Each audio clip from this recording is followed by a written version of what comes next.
Viewers আসসালামু আলাইকুম, সবাইকে আমার চ্যানেলের পক্ষ থেকে স্বাগত জানাচ্ছি। জাতীয় বিশ্ববিদ্যালয়ের অধীনে অনার্স ভর্তি পরীক্ষার যে রেজাল্ট, সেই রেজাল্টটি আপনি কিভাবে মোবাইলের মাধ্যমে দেখবেন সে বিষয়টি নিয়ে এই ভিডিওতে আলোচনা করব।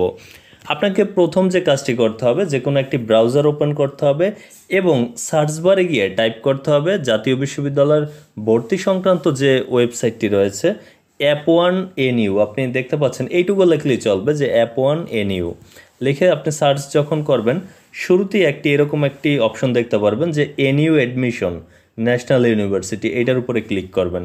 ক্লিক করার সাথে সাথে আপনার সামনে এরকম একটি ইন্টারফেস ওপেন হবে। এখানে আপনি দেখতে পাচ্ছেন অনার্স, প্রফেশনাল, ডিগ্রি পাস ইত্যাদি অনেক কিছু লেখা রয়েছে। যেহেতু আপনি অনার্স ভর্তি পরীক্ষার রেজাল্টটি দেখতে চান, সেক্ষেত্রে আপনাকে যে কাজ করতে হবে, স্ক্রল করে একটু নিচের দিকে আসবেন। আসার পরে দেখতে পাচ্ছেন অ্যাপ্লিক্যান্টস লগ ইন নামে একটা অপশন রয়েছে। এখান থেকেই আসলে রেজাল্টটি দেখা যায়। অ্যাপ্লিক্যান্টস লগ ইনের উপরে ক্লিক করবেন। ক্লিক করার পর আপনার সামনে এরকমের একটা ইন্টারফেস আসবে, যেখানে বলছে যে অ্যাপ্লিকেশন আইডি, এখানে আপনার আইডি নাম্বারটি দিতে হবে এবং পিন নাম্বার, এই দুইটা কিন্তু আপনার দরকার হবে। অ্যাপ্লিকেশন আইডি কিন্তু আপনি পাবেন আপনার যে অ্যাডমিট কার্ড রয়েছে, যখন আবেদন করেছেন এই অনার্স ভর্তির জন্য, বা অ্যাডমিট কার্ডের যে নাম্বারটি রয়েছে, রোল নাম্বার, ওইটাই মূলত অ্যাপ্লিক্যান্ট আইডি। পাশাপাশি পিন নাম্বার, আপনার ভর্তির আবেদনের সময় এসএমএসের মাধ্যমে কিন্তু একটা পিন নাম্বার এসেছে, সেই পিন নাম্বারটাই মূলত এখানকার পিন নাম্বার হিসেবে আপনি ব্যবহার করবেন।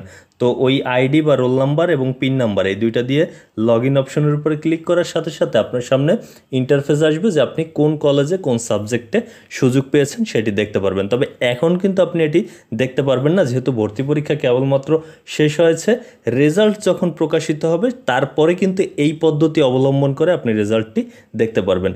সেটি হয়তো বা ঈদের পরে রেজাল্টটি প্রকাশ করবে, যতটুকু আমরা জাতীয় বিশ্ববিদ্যালয়ের যে নির্ভরযোগ্য সূত্র রয়েছে সেখান থেকে জানতে পেরেছি। এতক্ষণ সাথে থাকার জন্য অসংখ্য ধন্যবাদ।